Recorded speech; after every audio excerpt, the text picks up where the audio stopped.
Hello again, Internet, and welcome to another episode of Renegades React. Today we are going to be looking at a movie trailer.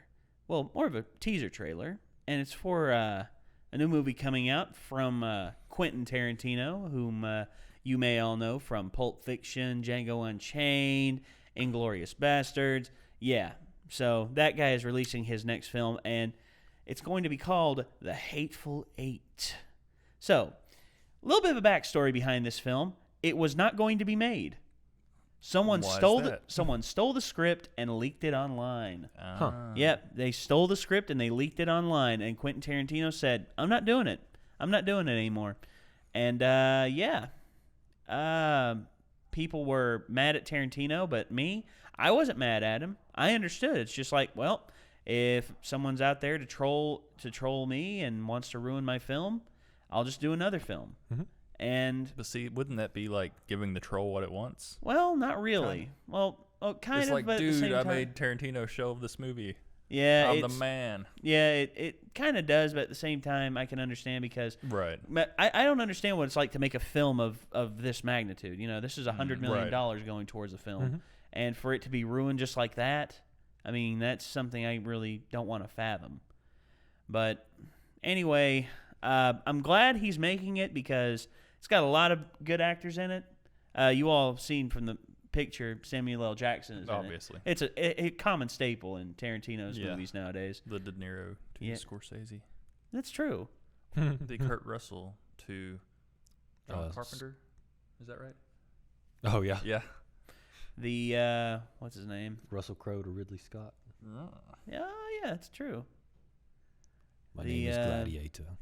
Actually, the Arnold Schwarzenegger to James Cameron. Yeah. So here we go. Got the trailer queued up here. Let's give it a watch.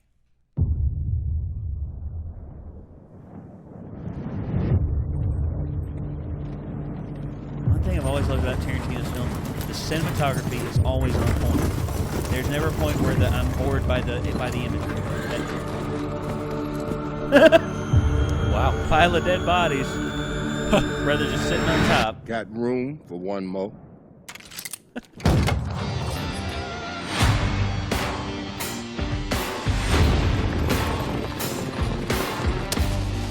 Kurt Russell. Him, the hangman. When the handbill says dead or alive, the rest of us just shoot you in the back, come up on top of a perch somewhere and bring you in dead over a saddle. But when John Roof, the hangman, catches you, you hang. Get in, boys!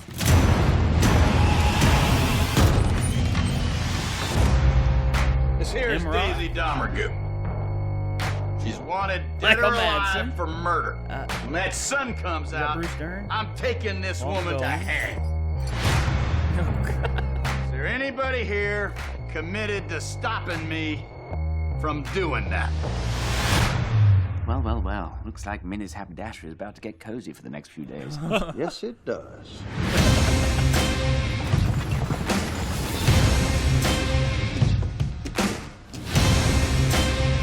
One of them fellas is not what he says he is. Move a little strange, you're gonna get a bullet. Not a warning, not a question. A bullet.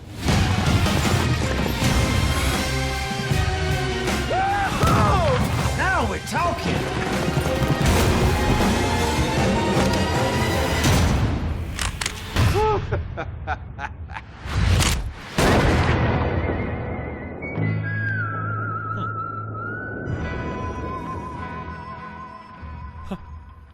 There you go. Interesting. So, Tarantino, ever the purist, filming in 70 millimeter, which is very wide film. That's very wide angle shot. That's Lawrence of Arabia type of wide shot. Jeez. I love widescreen though. Oh, I do too. I love landscapes in films. Nowadays in most action films, I feel like everything's so suffocated because it's like really close and shaky cam and like all that. Don't get me wrong, I like sometimes like that, but when it's used when it's effective, Right. You see, John Wick, I think, is one of the best action films, which is one of the best action films of the last few years. Completely gets rid of that because all the shots, all the fight scenes are in like wide-angle shots where you can see the choreography and you can see the fighting and you can see everything that's going on, and it makes you want to just watch it again because you didn't see some things a first time through, and that's why I love Tarantino as well. Tarantino, he uses jump cuts a lot, but they're used effectively. They're used to heighten the tension in a scene, and I like how he does that. It was even in this trailer, so yeah. So, all of these stars in this film, who you think's the one that they don't set that isn't? Who you think the one isn't who he says he is?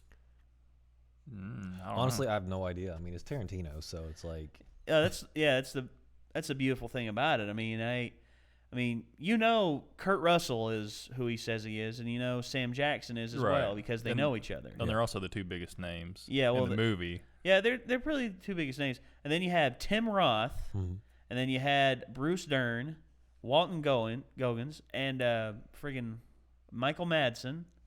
See, you combine those, and that's 7. I wonder which one they're going to count as the 8th one. Is it going to be the stagecoach driver, or is it going to be... Actually, the girl. Okay, the girl, right. Kurt Russell, Sam Jackson, Dern, Madsen, Roth, Goings, and... Gosh, who was the other one I said? Wait, maybe that is only 7. Dang it, it's killing me now. I'm going to have to go back and count.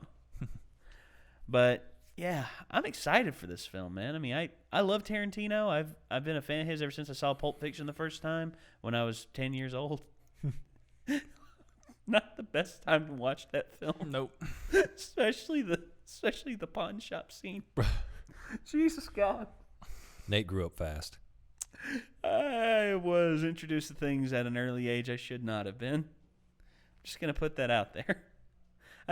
But anyway, yeah, I've been a fan of Tarantino for a long time. Some of his films are a little extreme in some cases, but overall, I can never say I was not entertained. Right. I can never say that whenever I walk out of a Tarantino film. Yeah, it's kind of like a weird, like, I guess, analogy I want to make, but it's like even if you don't like pop, like everybody likes Michael Jackson songs, kind of. Well, that's a good kind of. That's a good kind and of. Like, pop. Right, like you can respect it. Yeah, and it's like absolutely. the same thing with Tarantino. Yeah, I can get. Well, Tarantino's not really pop culture in terms. Well, he's just saying that even if it's not your thing, you still respect it. Oh right. yeah, okay, you see it, watch it, yeah, respect it. I see that. Okay, yeah, I can get behind that. Man, I didn't know how the last Tarantino film was going to go. Django Unchained, when it was coming out, because he lost his longtime editor Sally Mink, because she'd been with him since the very beginning, and then she died before production on Django Unchained was finished, and it was Sally Mink's pretty much understudy that took over, and it came out great. And I think Tarantino's always good about finding people to work with that he knows will do good work. I mean, it's just like he finds all these great actors. It's just like Django Unchained. Did you think that Leonardo DiCaprio was going to ham it up, or did you expect it to be as good as it was? I just haven't seen it yet. You haven't seen Django? No. Oh my gosh, dude! I have seen like the last 2/3. Yeah. Okay, then you know the part I'm talking about. The part at the dinner table. Mm-hmm. That part, there's a section of it that was improvised entirely. It was when he cut his hand. Mm-hmm. Okay. That didn't happen. That wasn't supposed to happen. He accidentally smashed the tray, a glass tray, and he cut his hand. And Tarantino was off screen, about to come over and tell him to stop rolling. And actually, there's a little nod. You can see it in the film. Really? DiCaprio actually, after cleaning off his hand, looks up, and he looks up and he shakes his head, like does like a little head shake, like no, and Tarantino stopped and he walked back behind the viewfinder so he could, and Kerry Washington, she comes in and he wipes the blood on her face. She didn't expect that. Wait, so that was actually his blood? That was actually his blood. That was 100% his blood. That's, Kerry Washington didn't expect it. That is so metal. And that groan you hear her make is her really disgusted. And they managed to stay in character and stay in part throughout the entire thing. Would somebody just go ahead and give that guy an Oscar? I Like, know! Seriously. Dear God!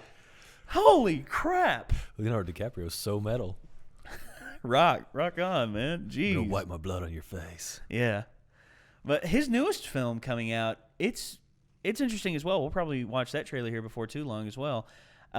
If he doesn't win from what it looks like, this is going to be his best performance. And if he doesn't win an Oscar for this one, I will burn Hollywood to the ground. And I think a lot of people would join me.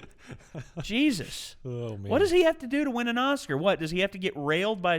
Does he have to get railed by somebody? I don't know. What does it take? Hollywood, huh? Jeez. I don't care about the Oscars.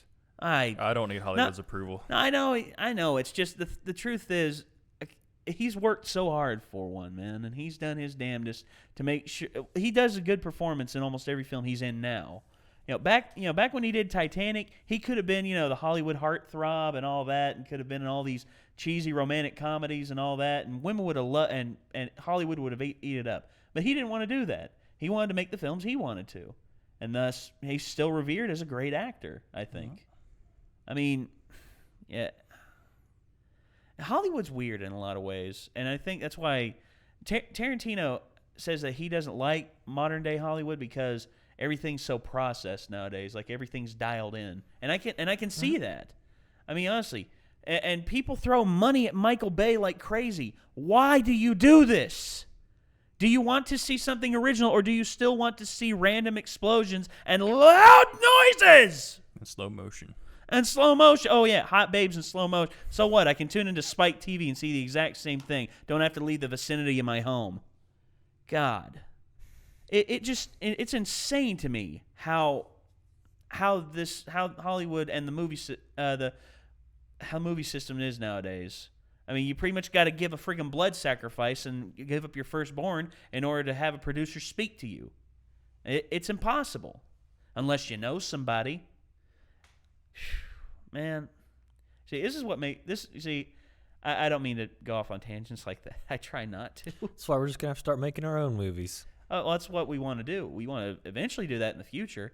Heck, we got actors on cue. We know people. We got cameras.